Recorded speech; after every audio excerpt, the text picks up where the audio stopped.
Hello aspirants, पुन्हा एकदा तुमच्या सगळ्यांचं स्वागत आहे तुमच्या आवडीच्या शुभम सर्स अकॅडमी या यूट्यूब चॅनलवर. मित्रांनो, सध्या काय चालू आहे तर सध्या बार्टीचे ऑप्शन फॉर्म भरणं चालू आहेत आणि बार्टीची जी विद्यार्थी ज्यांनी सीईटी दिलेली आहे, ज्यांचे रिझल्टमध्ये नाव आहे, जे वेटिंगमध्ये नाव आहे, ते सगळेजण सध्या ऑप्शन फॉर्म भरण्यामध्ये व्यस्त आहेत. हे ऑप्शन फॉर्म भरत असताना विद्यार्थ्यांनो एक गोष्ट लक्षात घ्या की तुम्हाला बरेच जणांचे असे फोन येत आहे आम्हाला की सर शुभम सर अकॅडमी आम्हाला सगळेजण सजेस्ट करताय, आम्हाला आमचे सिनियर पण सांगताय, सिनियरचे पालक पण सांगताय, सगळेजण आम्हाला सांगताय की शुभम सर अकॅडमीला फर्स्ट प्रायोरिटी द्या. परंतु नेमकी आम्ही का द्यावी याच्याबद्दल तुमच्याकडनं काही एक्सप्लेनेशन नाही आलेलं. कारण मित्रांनो, आपलं अकॅडमी जे आहे मागच्या 8 ते 10 वर्षापासून काम करत आहे आणि 8 ते 10 वर्षामध्ये आपण शेकडो रिझल्ट्स दिलेले आहेत. या वर्षीचा रिझल्टचा आकडा तर 1200+ असणार आहे आपला. तर त्यामुळं आपले रिझल्ट जे आहेत तेच सगळं काही सांगतात, आपलं जे काम आहे तेच सगळं काही सांगतं. विद्यार्थ्यांचा आणि विद्यार्थ्यांच्या पालकांचा आपल्या अकॅडमीवर असणारा विश्वासच सगळं काही सांगतो. तर शुभम सर अकॅडमीला फर्स्ट प्रायोरिटी देण्यासारखे हजारो कारणं आहेत. परंतु जे नवीन विद्यार्थी आहेत, जे IBPSची तयारी नवीन करतात, त्या सगळ्यांसाठी मी हा एक छोटासा व्हिडिओ बनवतो. याच्यामध्ये मी फक्त 5 कारणं अशी सांगणार आहे ज्यामुळे तुम्ही शुभम सर अकॅडमीला फर्स्ट प्रायोरिटी द्यायला पाहिजेत किंवा फर्स्ट प्रिफरन्स द्यायला पाहिजेत. ओके, तर मित्रांनो, ह्याबाबत आपण जाणून आहोत की SSC ही it is just a filling. SSC मध्ये आपण सगळेजण फॅमिली म्हणून राहतो, स्टुडंट असतील, स्टाफ असतील, सगळेजण इथं आल्याच्यानंतर त्यांची अटॅचमेंट खरोखर वाढते आणि SSC मध्ये प्रत्येकाचं यश हे स्वतःचं यश म्हणून सेलिब्रेट केलं जातं.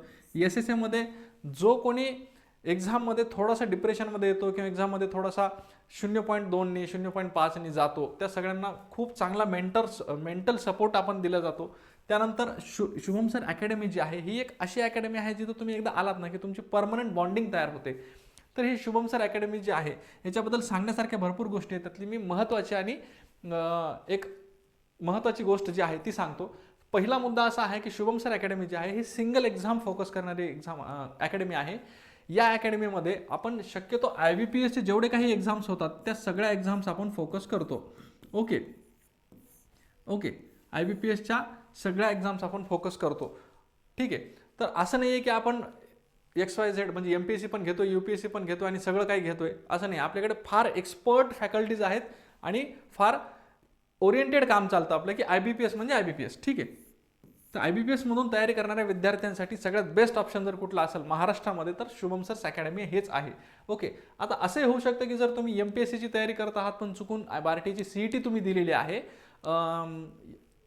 IBPSची आणि IBPSच्या CET मध्ये तुमचं सिलेक्शन झालेलं आहे, आता तुम्हाला IBPSचा फॉर्म भरायचा फॉर एक्झाम्पल, पण तुम्ही तयारी करता MPSCची. पण अशा वेळी सुद्धा आम्ही एक अकॅडमी म्हणून, एक प्रशिक्षण संस्था म्हणून स्ट्रगल करणाऱ्या सगळ्या विद्यार्थ्यांच्या, प्रामाणिकपणे स्ट्रगल करणाऱ्या सगळ्या विद्यार्थ्यांच्या पाठीशी उभे असतो आणि त्या विद्यार्थ्याला आमच्या परीनं एक संस्था म्हणून काय काय मदत करता येऊ शकते ती सगळ्या प्रकारची मदत आम्ही त्यांना स्टडी मटेरियल असेल किंवा बाकी सगळ्या गोष्टी असतील त्या माध्यमातून त्यांना करण्याचा प्रयत्न करतो. ठीक आहे, पुढचा मुद्दा आहे की जेवढ्या काही फॅसिलिटीज आपल्या अकॅडमीच्या आहेत त्या सगळ्या अंडर वन रूफ आहेत. फॉर एक्झाम्पल क्लासरूम आहेत.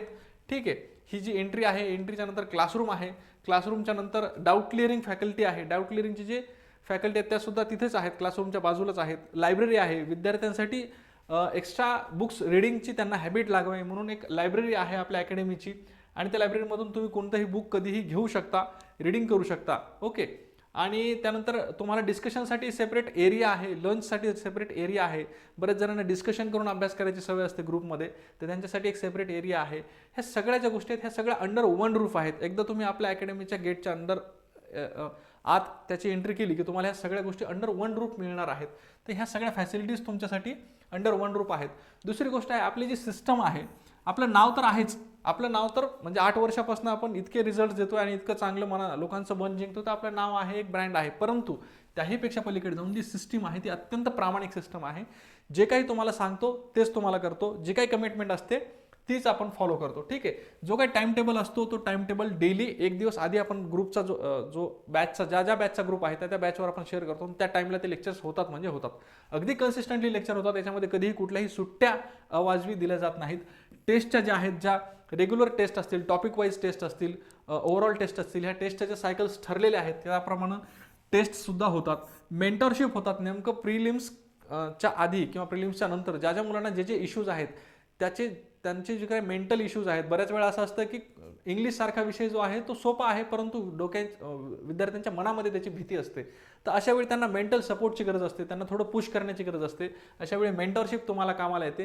ही मेंटरशिप सुद्धा आम्ही फ्रिक्वेंटली विद्यार्थ्यांची करत असतो. रिव्हिजनचे प्लॅन आहेत. अभ्यास केला किंवा आमचं शिकवलं म्हणजे काम झालं अशातला भाग नाहीये.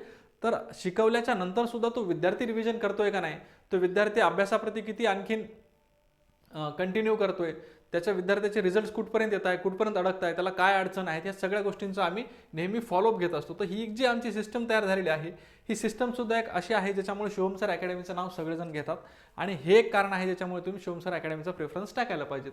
ट्रान्सपरन्सी आणि कमिटमेंट आहेत. इथं ज्या काही गोष्टी आहेत, जसं की आता बार्टीने स्वतः एक पत्र काढलेलं आहे की कुणीही कुठल्याही संस्थेने एक्स्ट्रा पैसे किंवा टॅबलेट वगैरे अशा देण्याच्या काही गोष्टी अनाऊन्स करू नये किंवा केल्या नाही पाहिजे, किंबहुना विद्यार्थ्यांनी सुद्धा त्या गोष्टीची मागणी नाही केली पाहिजे. आपण जेव्हापासून एनरोल झालेलो आहोत बार्टीमध्ये किंवा कुठल्याही संस्थेमध्ये, तर तिथं आपण कधीही कुठलाही असा ट्रॅप किंवा अशा काही गोष्टी कधी ऑफर नाही केलेल्या स्टुडंटला. जे काही स्टुडंट आपल्याकडे ॲडमिशन घेतात ते फक्त आणि फक्त आपल्या टीचिंगवरच ॲडमिशन घेतात. जर तुम्हाला जुनाईन स्टाफ पाहिजे असेल, तुम्हाला जुनाईन सपोर्ट पाहिजे असेल, तुमच्या स्ट्रगलिंग डेजमध्ये तुम्हाला खरोखर जर यशाच्या दिशेने मार्गक्रमण करायचं असेल, तर ह्या सगळ्या गोष्टी, ह्या तात्पुरच्या गोष्टींकडे तुम्ही बघायलाही नाही पाहिजेत. आणि आपली अकॅडमी अशा गोष्टींना सपोर्टही करत नाही. त्यामुळे यातली कुठलीही गोष्ट आपल्या अकॅडमीकडनं ऑफर नाही केली जात. जे काय आहे ते अगदी ट्रान्सपरंटली होतं. आणि जे काय आहे त्या कमिटमेंट्स ज्या आहेत, त्या कमिटमेंट आपण दिल्या जातो, त्या कमिटमेंट आपण पाळल्याच जातो. 100% त्या कमिटमेंट पाळल्या जातात. ओके, तर हे एक कारण आहे ज्याच्यामुळे शुभम सर अकॅडमी जे आहे ते विद्यार्थ्यांच्या मनामध्ये आहे. स्टुडंट मॉनिटरिंग आपलं फार चांगलं आहे. जर स्टुडंटने टेस्ट मिस केली तर त्याचा फॉलोअप आपण घेतो. जर स्टुडंटने अटेम्प्ट केली तर त्याचं ॲनालिसिस घेतो की नेमकं किती मिनिटात किती सोडवलं, कोणा प्रश्नाला त्याने किती वेळ द्यायला पाहिजे होता, कोणा प्रश्नाला त्यांनी लवकर सोडवायला पाहिजे होतं, तो प्रश्न सोडवताना त्याची स्ट्रॅटेजी काय असायला पाहिजे होती, हे सगळं ॲनालिसिस आपला स्टाफ जो आहे तो करून देतो. वीक जे टॉपिक आहेत त्यांच्यासाठी सेपरेट गायडन्स, त्यांच्यासाठी जर स्टुडंटनी डिमांड केली की सर आम्हाला XYZ चॅप्टर जमत नाही आहे, तर त्या चॅप्टर पुन्हा एकदा त्याचं गायडन्स त्याच्यावर घेतलं जातं. आपला स्टाफ घ्यायला बिलकुल मागे पुढे पाहत नाही किंवा कंटाळा करत नाही. विद्यार्थ्यांचा जर डिसिप्लिन ब्रेक होत असेल तर त्याला आपला स्टाफ आठवण करून देतो, किंवा जो डाऊट क्लिअरिंगचा स्टाफ आहे किंवा ज्याच्याकडे त्याची मेंटरशिप चालू आहे, ते मेंटर्स त्याला सांगतात की तुझी डिसिप्लिन ब्रेक होती, अशाने तुझा रिझल्ट येणार नाही वगैरे. तर अशामुळे काय होतं माहिती आहे का, विद्यार्थी स्वतः मोटिवेटेड राहतो आणि विद्यार्थ्याला या गोष्टीचं एक दडपण असते की यार माझ्यावर कोणीतरी लक्ष देणारा आहे, त्यामुळे तो स्वतः सुद्धा अभ्यास करतो. आणि त्यामुळे स्टुडंटची मॉनिटरिंग जी आहे ही एक आपली खासियत आहे. बरं, ह्या सगळ्या गोष्टी ज्या आहेत ह्या अभ्यासाच्या बाबतीत झाल्या, परंतु अभ्यास सोडून आपण दुसरं काय करतो का, तर नक्कीच करतो. जी लायब्ररी आहे ती विद्यार्थ्यांसाठीच आहे. या लायब्ररीमधलं कुठलंही पुस्तक तुम्ही वाचू शकता.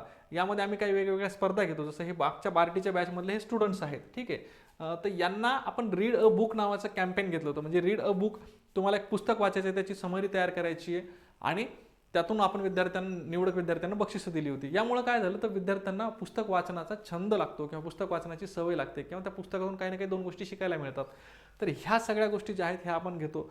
एवढंच नाही तर विद्यार्थ्यांना बाहेर जस्ट एक रिफ्रेशमेंट म्हणून बाहेर ट्रेकिंगला वगैरे सुद्धा नेत असतो. सोबत त्यांचा आपला स्टाफ सुद्धा असतो. ह्या सगळ्या ॲक्टिव्हिटीज ज्या आहेत, विद्यार्थ्यांची पर्सनॅलिटी डेव्हलप करण्यासाठी ज्या ज्या ॲक्टिव्हिटीज त्यांना लागणार आहेत, त्यांना यशाकडे नेण्यासाठी ज्या ज्या ॲक्टिव्हिटीज लागणार आहेत, या सगळ्या ॲक्टिव्हिटीज आपण SSAमध्ये घेतो. आणि हीच काही महत्त्वाची कारणं आहेत ज्यामुळे तुम्ही शुभम सर अकॅडमीला फर्स्ट प्रायोरिटी द्यायला पाहिजेत. इव्हन तुमचे सिनियर जे सांगतायत तुम्हाला शुभम सर अकॅडमीला फर्स्ट प्रायोरिटी द्या, त्याचंही हेच कारण आहे. ओके, या पलीकडे जर तुमच्या मनात काही शंका असतील तर तुम्ही या नंबरवर कॉन्टॅक्ट करू शकता. हा माझा पर्सनल नंबर आहे. या नंबरला तुम्ही जर कॉन्टॅक्ट केला तर मी उचलेल, आणि या 8484च्या नंबरला जर तुम्ही कॉन्टॅक्ट केला तर अकॅडमीमध्ये हा कॉल जाईल. ओके, ठीक आहे. तर तुम्हाला जर काही इश्यू असेल तर तुम्ही नक्की कॉल करू शकता. जर तुम्हाला अकॅडमी ॲक्च्युली बघायचीच असेल तर इथं SB कॉलेजच्या समोर अकॅडमी आपली आहे, तुम्ही जाऊन व्हिजिट करू शकता संभाजीनगरमध्ये. ओके, ठीक आहे.